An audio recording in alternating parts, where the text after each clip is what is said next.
Hello! Hi all. ఈరోజు నేను morning మార్కెట్‌కి వెళ్ళాను. అక్కడ నాకు కందికాయలు కనిపించాయి. అవి కొనే వరకి నా ప్రాణం ఆగలేదు. సో, ఒక 50 రూపీస్‌కైతే కొనేసుకొని ఇంటికి తెచ్చేసుకున్నాను.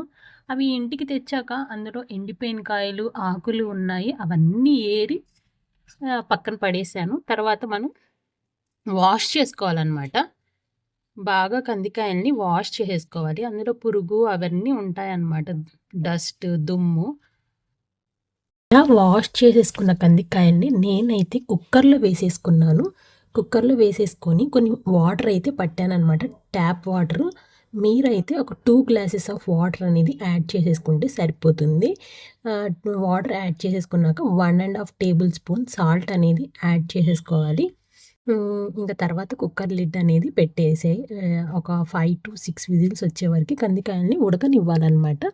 అప్పుడు బాగా ఉడుకుతుందనమాట కాయ. ఈ కందికాయలే కదా! మనకి కందిపప్పులాగా అమ్ముతూ ఉంటారు. పప్పు తినడం వల్ల మన బాడీకి చాలా ప్రోటీన్ వస్తుంది అని చెప్తారు గదా!